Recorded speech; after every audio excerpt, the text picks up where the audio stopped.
Peter Credlin, live on Sky News Australia. Good evening, welcome to the show. Steve Price sitting in for Peter Credlin. She's a bit crook. She's hoping she'll be back with you tomorrow night.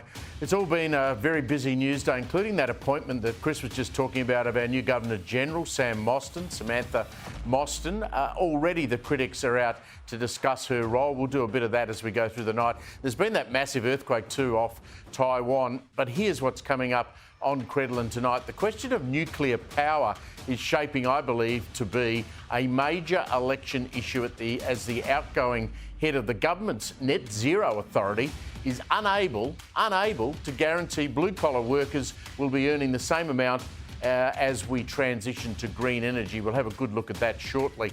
New South Wales Police have ruled out the latest sermon from a radical Sydney cleric warning those who attack Islam would be met, this is the cleric, with, quote, men who love death did not breach the state's hate speech laws.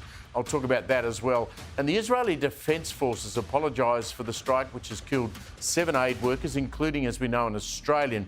And the Prime Minister has now demanded full accountability. Plus, the sensational twist in the Bruce Lehrmann defamation case against Network 10, revolving around a 2,000-page affidavit. I'll talk to the Australian's legal affairs contributor, Chris Merritt, for the latest on all of that.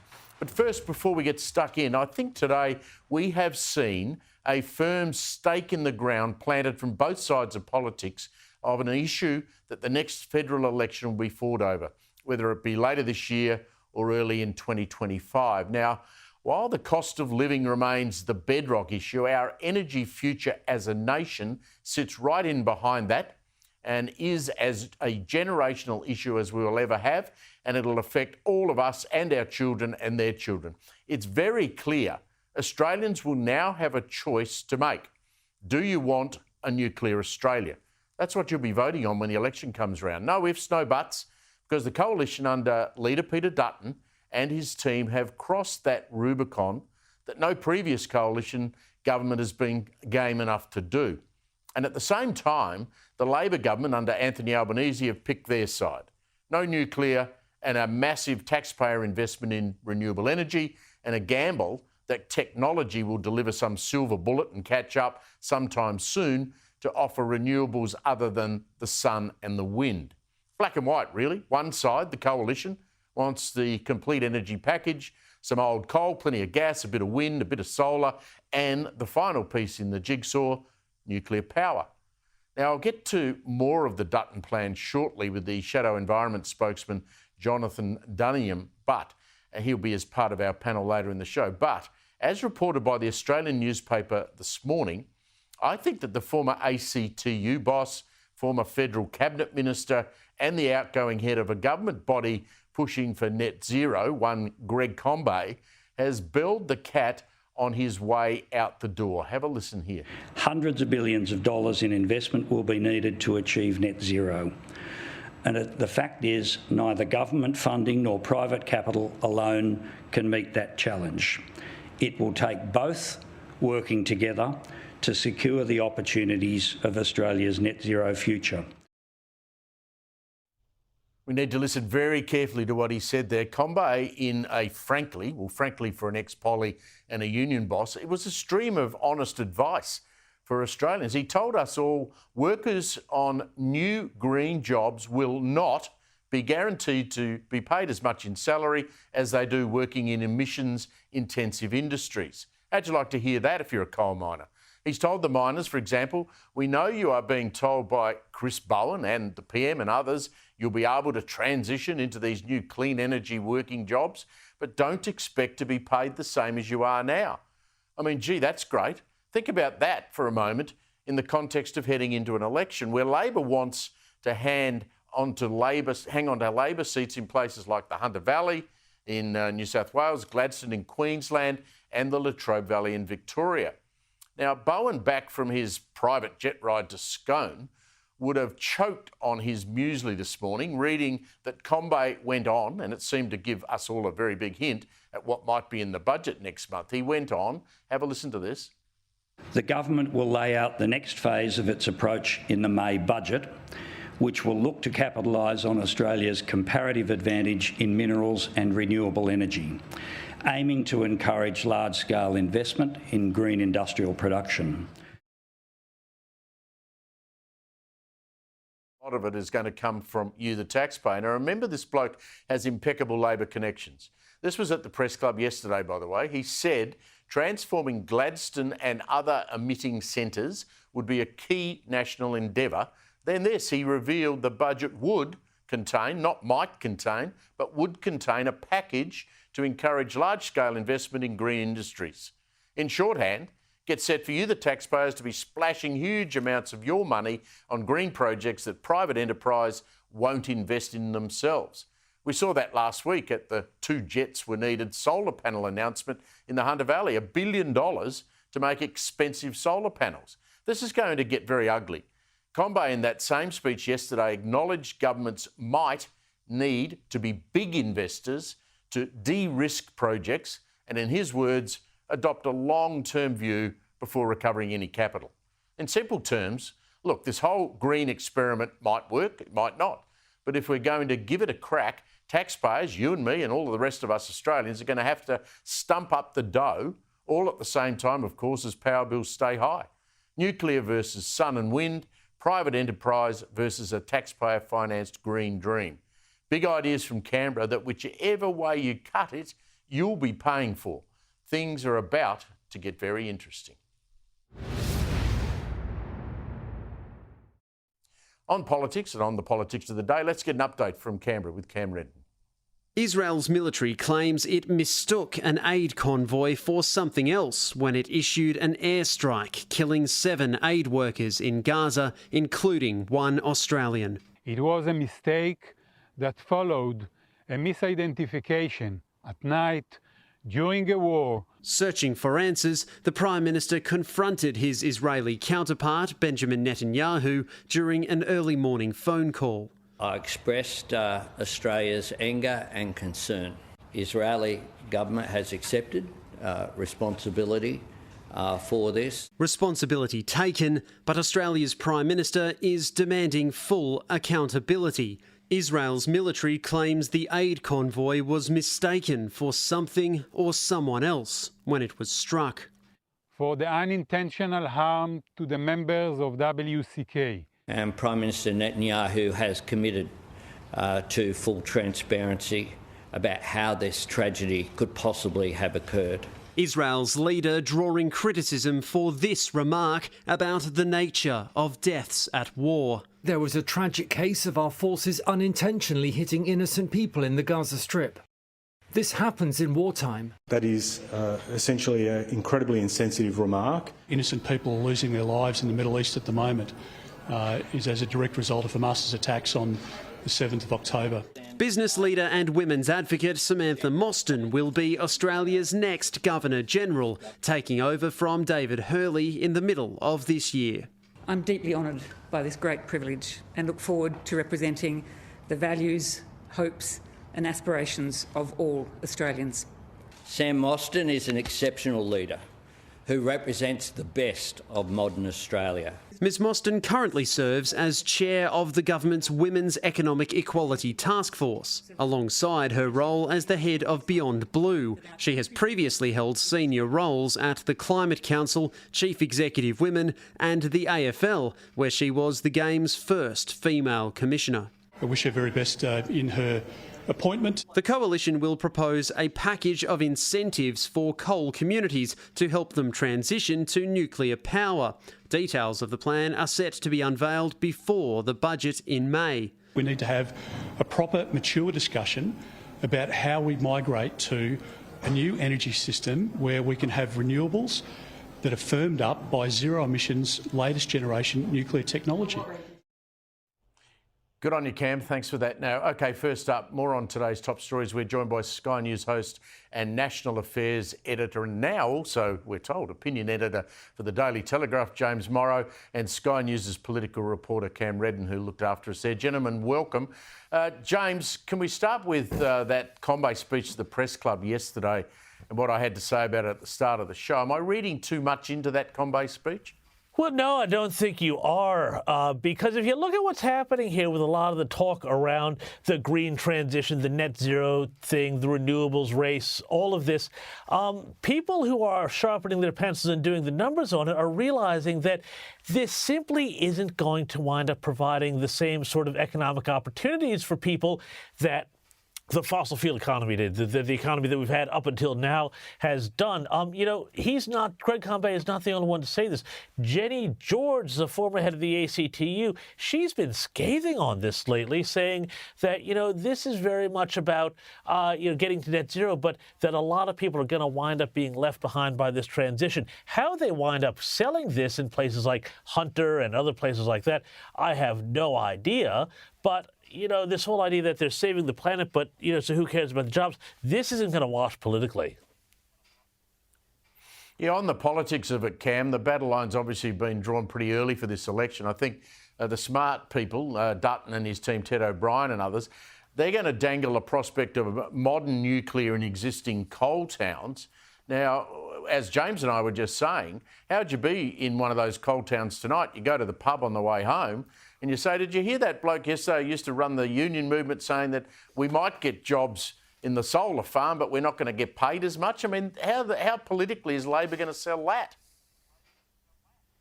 Well, this is an answer, Steve, as you mentioned, that Peter Dutton is now trying to provide as the coalition brings together the energy policy it will take to the next election. He's now talking about this transition, not just for coal stations becoming potentially nuclear power stations, but also for entire communities to transition. There's been suggestions of assisting workers around coal stations to find jobs as part of this transition towards nuclear that the coalition is putting together, about transforming whole communities so that you don't see people leave, and all the other businesses that pop up around communities that are centred around the coal industry. So there is some electoral ground to be made here, and the coalition is trying to make that case in those seats like Hunter and in the Hunter region, which is still relatively marginal and up for grabs at the next election. So that's part of the conversation that Peter Dutton is really hammering in on. And you're right, Steve, you talk about crossing the Rubicon and looking for a genuine policy divide between the two major parties. This is absolutely up there.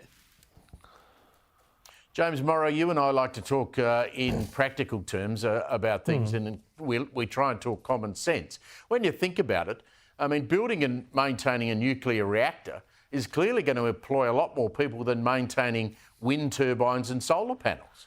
Well, particularly things like solar, where they just sort of sit there and they don't really require a lot of maintenance, but of course they also don't really provide a lot of power when the sun isn't shining. So, you've got that too. One of the things that people in the industry have told me, though, is that if you were to build a nuclear power plant, aside from the physics jobs and the scientific jobs around managing the fuel and the actual reaction itself, an awful lot of what goes into a nuclear reactor, same stuff that happens at a coal-fired power plant or a gas turbine plant.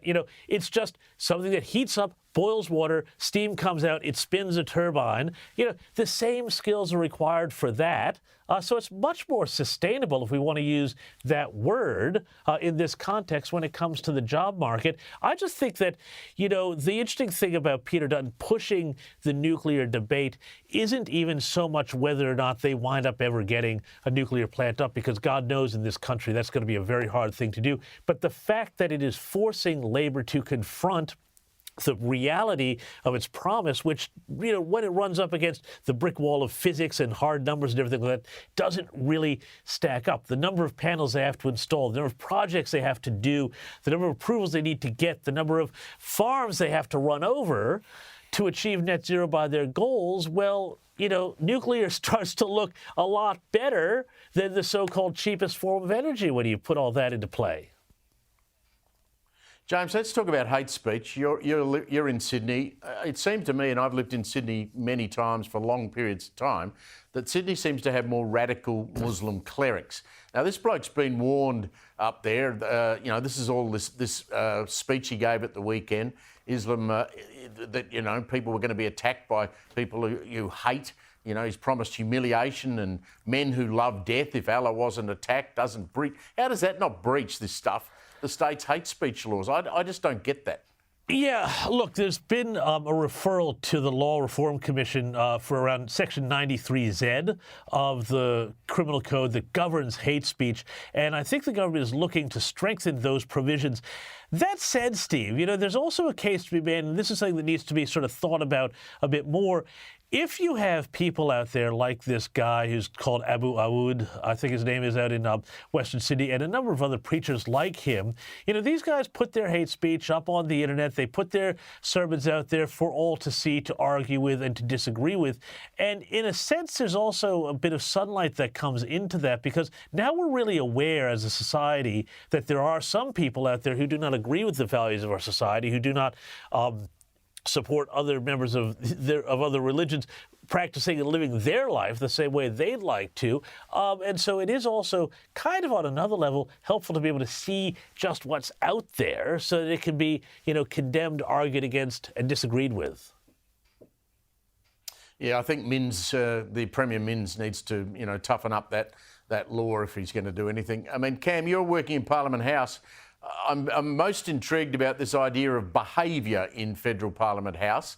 There's talk of docking MPs' pay, and they're going to keep it all confidential. Surely public shaming, and I'll get your view as well, James, but Cam, surely public shaming is worse than a fine. I mean, Lydia Thorpe doesn't like it. She says it doesn't go far enough.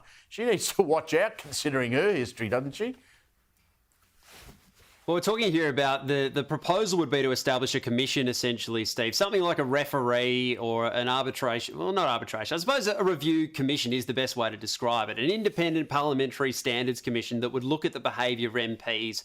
It would take complaints or issues and be something like an actionable HR department within Parliament House. The idea is that it wouldn't be all powerful, and keeping in mind that finer details are still being spelled out. The government wants it up and running by October, and those discussions with the crossbench as well as the coalition are still ongoing about the penalties it could actually provide. But under the current model, the idea is, yes, under the guise of confidentiality agreements, this commission could on its own impose fines or dock the pay of up to 5% for MPs. It could reprimand them. It could require them to go and, say, attend professional counselling or a behavioural seminar or something of that ilk. It wouldn't, however, be able to do more drastic measures like punting MPs out of Parliament or suspending them. It could, however, recommend that the House or the Chamber takes that action. So it would be a fairly broad remit. In terms of the actual final form of this, we might not know until much closer to October, but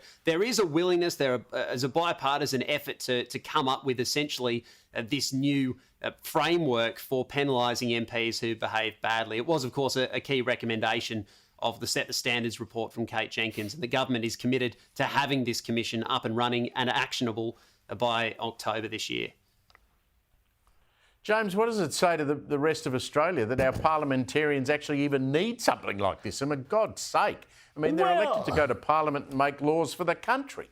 Yeah, of course you are. But, on another level, too, there's this sort of idea here that Parliament is this completely out of control sort of place and everything like that. But in fact, actually, if you talk to people who've been there a long time, Parliament and parliamentarians are actually a lot more better behaved, a lot more sober, and a lot more other things than they were 5, 10, 20 years ago. So in some sense, I'm kind of a traditionalist on this. I sort of think that, really, this sort of discipline is best handled by, censures on the floor of the Parliament, the usual sort of things we have, the party room, and eventually at election day at the ballot box. I just think that, you have a Parliament and parliamentarians are sovereign here, and then to create this sort of HR commission, hectoring them over the top of their head. Yes, obviously people behave badly, but that's been dealt with. That can be dealt with, and people can be kicked out of the party, and they can ultimately be not returned at the next election too. So there's, it's not like there aren't consequences for bad behavior, whatever that might be.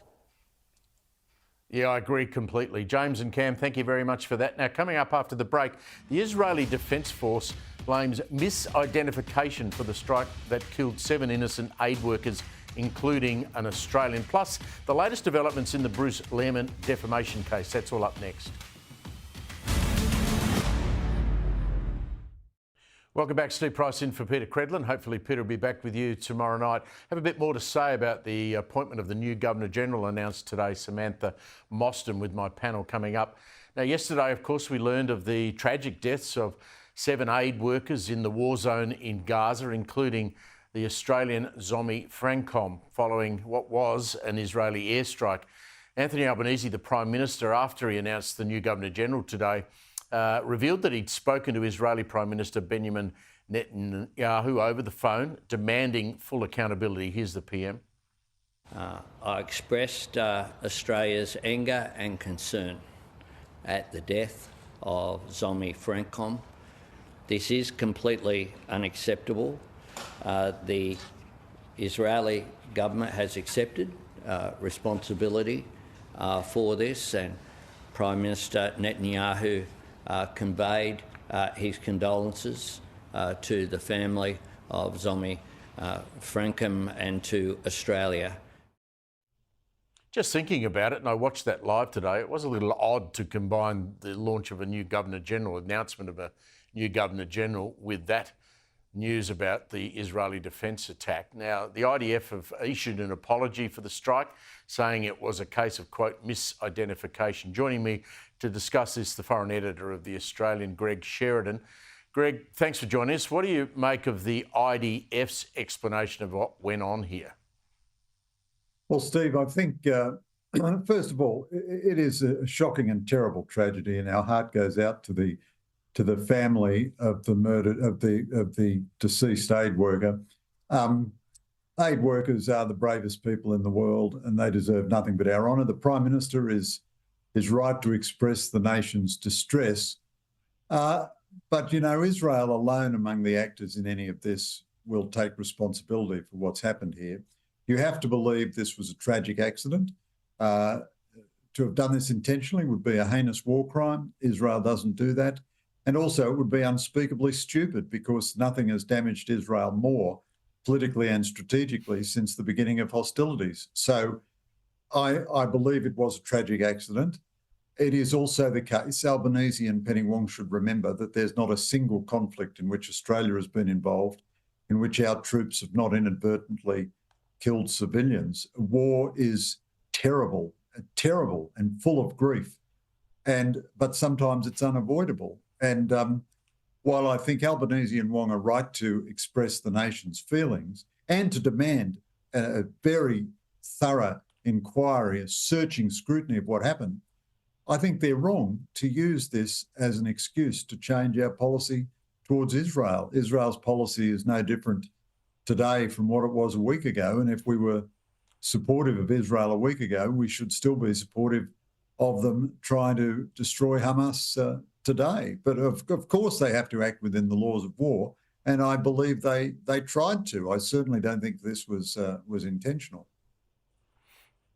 I think that's an excellent point you make about Australian troops in combat and mistakenly killing civilians. That has happened.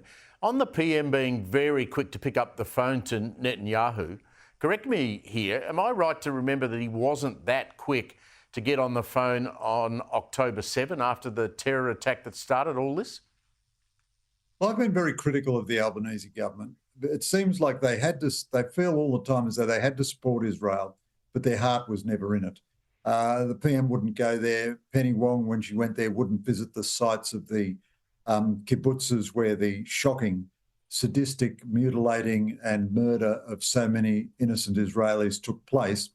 I don't mind the PM being quick off the draw about an Australian citizen. That's quite right. I mean, no Prime Minister has a greater responsibility than the life and welfare of Australian citizens. And this terrible tragedy is, it's right that he focus on this. That's all right. But I think all along the Albanese government has been politically embarrassed about having to give some support to Israel. Their heart has never been in it. Their heart has never been in the battle against anti-Semitism. The atrocities weren't over, and Penny Wong was urging restraint on Israel. They didn't even take a full 24 hours just to weep at the atrocities of October 7.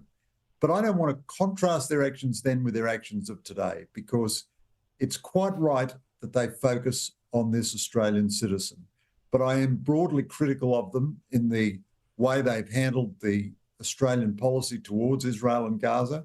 And I think it's wrong to use the tragedy of this death to change our policy, that doesn't make any sense. Just before you go, just briefly, Greg, Joe Biden, Xi Jinping on the phone today chatting about how they can cooperate amid global tensions. Phone call took place Tuesday. It was revealed by the White House press corps about what exactly happened. How important is that phone call in the context of where the world's at right now? Well, it's a good thing for the President of China and the President of the United States to talk. That's absolutely a good thing. The Chinese, when they were most deeply into wolf warrior diplomacy, wouldn't talk to the Americans, wouldn't talk to us. And they've refused ever to set up a proper military hotline with the Americans, refused to set up proper protocols about incidents at sea and how to de-escalate them and incidents in the air. But for the moment, they're playing the charm game, even though none of their strategic policies or aggressive actions have changed. But it is unambiguously a good thing for the President of China and the President of the United States to be talking to each other, and it mobilises their bureaucracies to talk to each other. It authorises the Chinese to have serious dialogue. So it doesn't solve all our problems, but it's definitely a bit of good news. Good on you, Greg Sheridan. Thank you very much for joining us tonight. Thanks, Let's Steve. turn our attention now to the courtroom drama that is still this Bruce Lehrmann defamation case against Channel 10.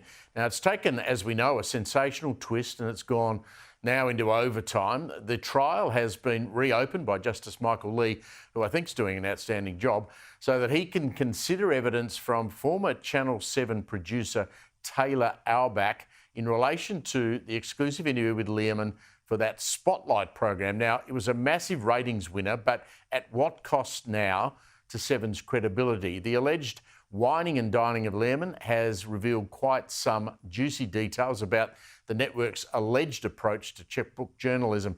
Albach claims in his 2,000-page affidavit that Lehrmann was plied with 10 grand's worth of massages, free accommodation, a round of golf in Tassie, and even a series of fancy meals, including $361 for a 2-kilo steak. The documents also allege that Lehrmann got a daily work allowance from Seven, and he spent that money on illicit drugs and prostitutes in a Sydney brothel. Now, Seven are denying what it calls false and misleading claims relating to material broadcast in the Spotlight program. Furthermore, Seven did not condone or authorise those alleged payments to Lehrmann referred to in the affidavit. As has been previously reported, the person involved admitted to the misuse of a corporate card, and all unauthorised expenses were immediately reimbursed. Now, Seven notes that these proceedings remain before the court, as we do. Joining me now is the Australian's legal affairs contributor, Chris Merritt. Chris, obviously the allegations have yet to be tested in court. That's going to happen tomorrow. But how potentially damaging could this be to Lehrmann's defamation case itself? It will go to his credibility. Credibility is absolutely fundamental in these sorts of cases. If you think about it, it's at its core, it's pretty much a he said, she said case. But this chapter that we're in at the moment, it's a bit of a sideshow, really. We've now got a blue between Network 7 and Network 10.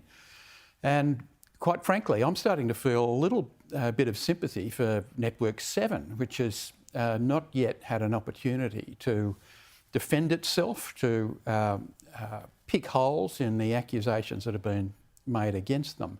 That will happen over the next couple of days. But quite frankly, if you have a look at the assertions made in the affidavit that's been put on and has reopened this case, you'd have to scratch your head a little bit about whether it actually shows that Seven was responsible for some of the conduct. For example, the accusation is that Seven reimbursed Mr. Lehrmann for expenditure on drugs and prostitutes through a per diem invoice. But if you think about that for 2 seconds, do you really think Mr. Lehrmann would have provided receipts from prostitutes and drug pushers to the Seven Network accounts department? I find it a little bit hard to believe. And so a per diem payment is a payment for a day's work. It's not broken down into expenses. There are other points too. the affidavit says that a lawyer working for Seven heard that Lisa Wilkinson and 10 were upset with the Lerman interview and advised Seven to have a close look at the raw material. And Taylor Albach interpreted that, and he says this in his affidavit, he interpreted that as please destroy it. So the words have a close look are interpreted by Mr. Albach as please destroy material. So let's wait and hold judgment a little bit. There are some very juicy details. The $361 tomahawk steak stands out. That's a great deal of protein, let me tell you. But look, the bottom line here is that if this goes south for Mr. Lerman, it could have devastating consequences for him, not just in this case, but for his future. He's studying law, he wants to be a lawyer. There's been speculation made before Justice Lee that this could result in some finding of an abuse of process, that Mr. Lerman has been party to an abuse of the court's process. Now, if that finding is made, it will make it extremely difficult for Mr. Lerman to then apply to a Supreme Court somewhere for admission to legal practice. You've got to have, you've got to be a pretty clean skin sort of graduate to gain a practicing certificate or gain admission. And that's not the sort of qualification that will do it for you. Chris, as anyone who's ever been cross-examined in court by highly paid and highly profiled lawyers, me included, it's not a very comfortable thing to have to do. Mr. Albach will be there tomorrow. What sort of things will the bench, will the lawyers involved here be asking him about that affidavit, do we think?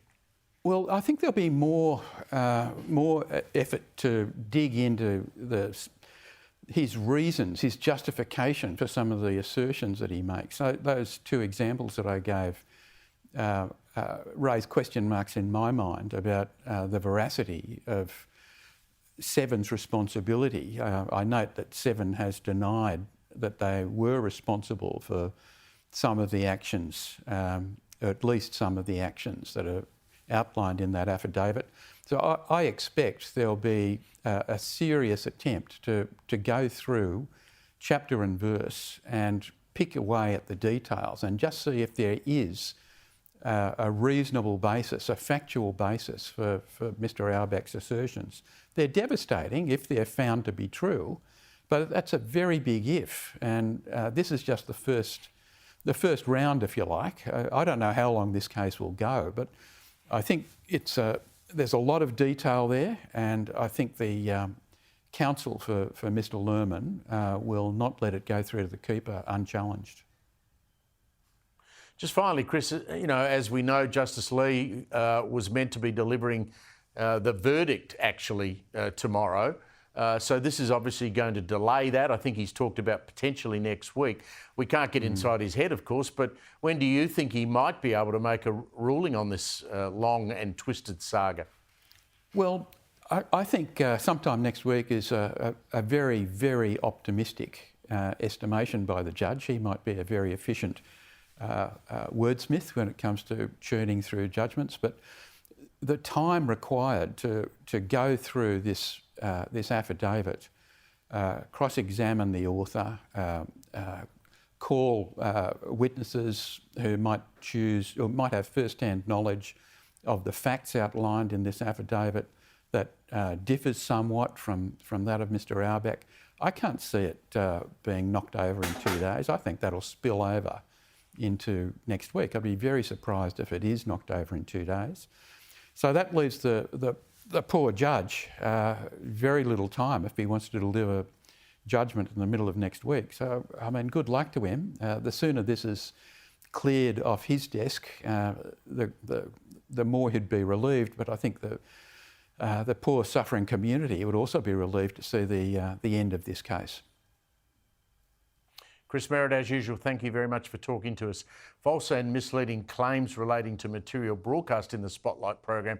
Furthermore, Seven did not condone or authorise the alleged payments to Mr Lehrman referred to in those affidavits. As has been previously reported, the person involved admitted to the misuse of a corporate card and all unauthorised expenses were immediately reimbursed. Seven notes that these proceedings remain before the court. Now, after the break, I'll ask the panel about how our green energy transition is putting livelihoods of blue-collar workers at risk and why nuclear power could be the solution. Welcome back. Steve Price in for Peter Credlin. Kel Richards coming up shortly. Now, let's bring in our panel, Shadow Environment Minister Jonathan Duniam and Senior Fellow of the Menzies Research Centre and columnist with The Australian, of course, Nick Cater. Good to have you both, Jonathan and Nick. Let's start, Jonathan, with green energy. I had my say about this at the beginning of the program after that speech to the press club yesterday by Greg Combay. Let's start with this transition. What do you make of the fact that Combay, who currently chairs the Net Zero Economy Authority, I think he's on his way out, has been unable to reassure coal and gas workers that they'll actually be able to get the same salary in these net zero jobs as Labor continues to roll this out? Now, how does Labor expect the people in those seats to vote for them if they're going to say we're going to give you a pay cut and green energy?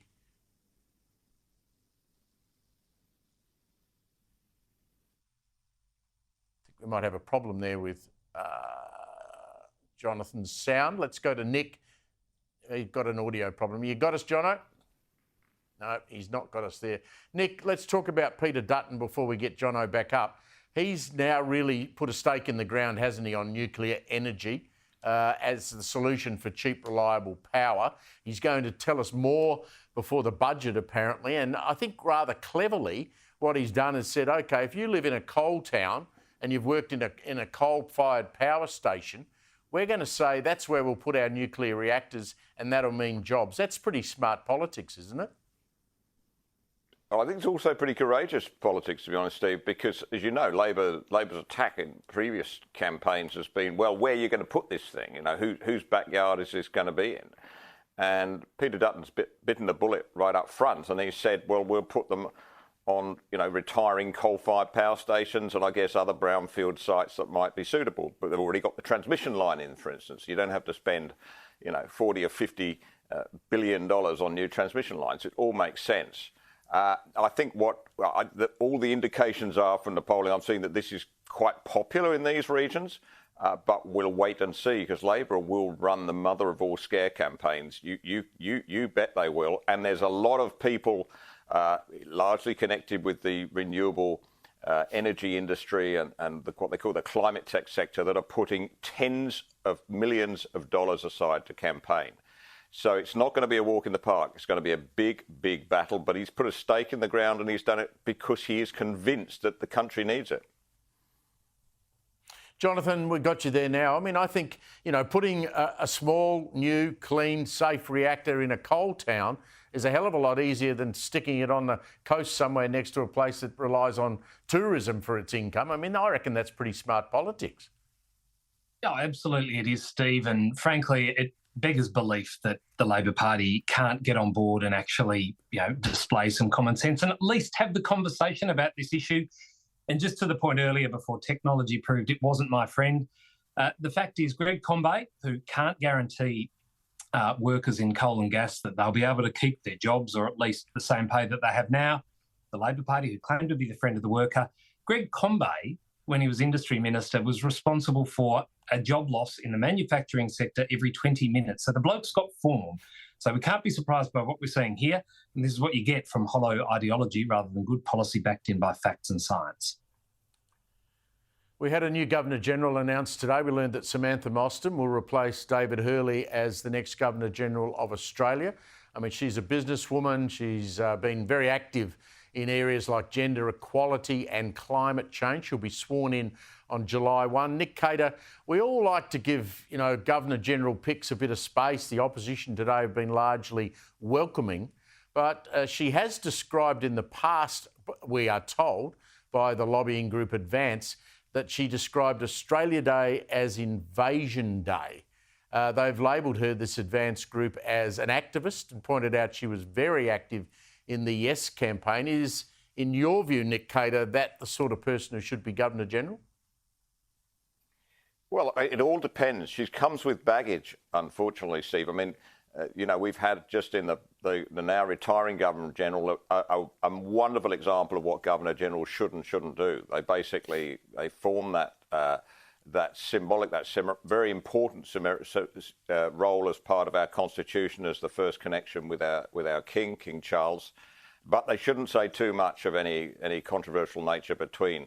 Now, she unfortunately comes with this baggage. I hope she realises now that just as the King has been pretty disciplined in what he said on things that were previously controversial on climate change, I hope she realises that is the role, and basically the less we hear from her during her term in office, the more successful she'll be.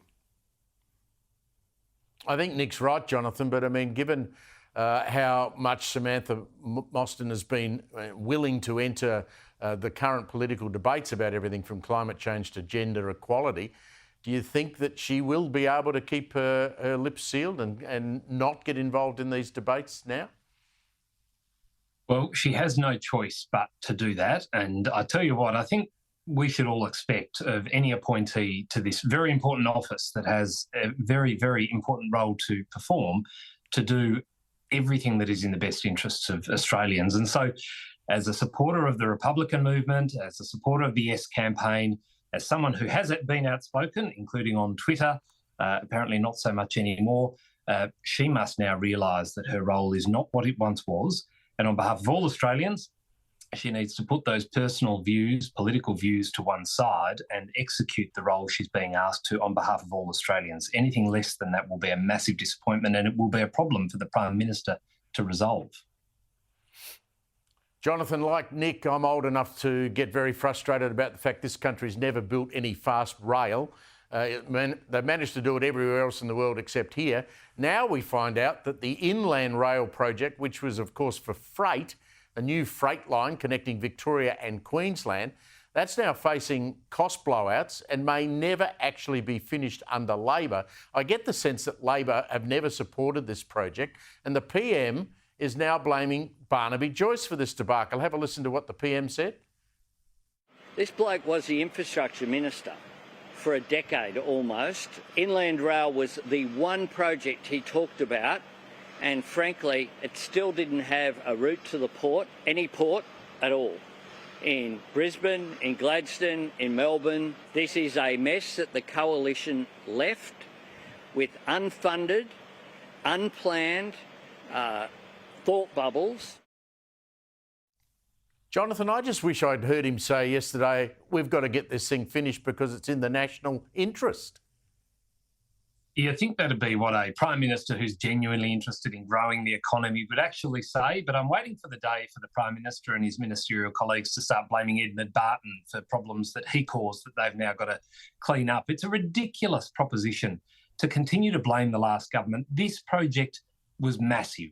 Of course, it was going to encounter difficulties traversing the landscape that it was going to, and the costs were going to be immense. Get on and do it. Stop looking for someone else to blame. As you rightly point out, Steve, they've never supported this project because their heart's not in regional Australia. They don't realise what it would actually do for this country up and down the East Coast. And on that basis, I think it's just a joke to continue to see this blame game played by the PM and his ministerial colleagues. Nick, every time I get on one of those fast trains, whether it be in Japan or Europe or somewhere else, I just shake my head and go, why can't we have a national building project like that? We've never been able to do it. It's ridiculous. Yeah, it would be nice. Unfortunately, we're a different kind of country. We've got a more dispersed population, and I think that means that the economics of passenger is very hard to strengthen up. But I think definitely with freight, I mean, I thought the Labor were all about reducing emissions. What a perfect way to do it. Take containers off the roads and put them on the rail. But here's the thing, Steve, you probably know the figures more than I do. You know, what do we take now? 31 billion for this project. Well, I think the last time I looked, the suburban rail loop project in Victoria was going to be 20 billion plus. And how long is it? I haven't got the figures in front of me, but there's quite a difference in the length of those things. Yeah, I might look at it for a column on Monday. They don't want to be. Sounds like a good topic. Well, it's taking the people from somewhere they don't want to be to somewhere they don't want to go. Jono and Nick, thank you very much for that. And that's a great comparison, Nick. Thank you very much. After the break, plenty of words and phrases to get through with Kel Richards.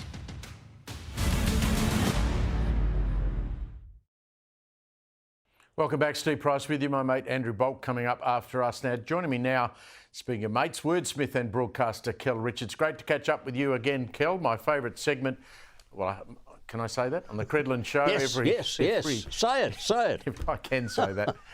Let's talk about the word curfew. Now, Susan writes to us and says the curfew at Alice Springs is about to be extended. Kel, where does the word curfew come from? From the 13th century, from the Middle Ages. Back in those days, cottages had thatched roofs, which are obviously highly inflammable, and their fires were open fires. And there was always a fear that a spark from an open fire would set the thatched roof alight while everyone slept. And if one little cottage in the village burnt, the whole village would burn. So what they got into the habit of doing was ringing a bell about 8 o'clock, 9 o'clock at night, and it was a bell telling people to extinguish their open fires. It was a bell that was telling them to curb the fire. That's where it comes from. Curfew is curb the fire. Started in French. It had a French expression saying that, borrowed into English, anglicised from curb the fire in French into curfew. That's where it comes from. Unbelievable. Now, still very topical, the word collision. Eileen said that she read that that bridge in Baltimore, we saw those spectacular pictures, collapsed because a ship collided with it.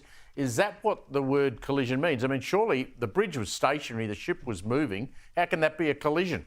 See, Steve, you're a journalist. You understand these things. A collision is when two moving objects hit each other. If one of the objects is stationary, there is another word. It's much forgotten. It's a rare word. It is the word allision. A-L-L-I-S-I-O-N. Allision. That's what happened. The ship collided. No, I know. It's not well known. The ship collided with the bridge. But as you say, no one knows this, including police media who keep telling us about the car collided with the tree. And I keep thinking, how fast was the tree going? That's fabulous. I must work out a way to get that word into a column at some point when I write it. Let's talk about May Day. Now, Dave said the word May Day was in the headline. Of course, the ship's captain radioed he had a May Day. Why is a distress call referred to as May Day? They all happen in May? Oh, no. We know exactly when this one came in, 1923, and who came up with it. A bloke named Fred Mockton. Now, Fred Mockton was a radio operator at Croydon Airport in England. And this is the very early days of radio technology and aviation technology. And when they started flying, they used the Morse signal of SOS to indicate distress. But with those primitive radios, it was really hard to pick up the sibilant sound of the S, so they needed something else. So they said to Fred Mockton, you're our chief radio operator, come up with another word to indicate distress. Now, most of the flying at that time was between Le Bourget in France and Croydon in England, so he chose a French expression. Now, I don't know French, Steve. Your French would be better than mine. But the word he picked is something like Mayday was something like that. And he turned it into an English expression. He anglicised it to the word Mayday because it's really clear, really simple, easy to remember. So Fred invented Mayday in 1923. We've had it ever since, and it is still the word used for distress. We've run out of time to talk pear-shaped. Thankfully, we didn't go pear-shaped tonight, Kel Richards. I look forward to seeing you with Peter on the program next week. That's it from us tonight. Coming up after me, of course, the great Andrew Bolt.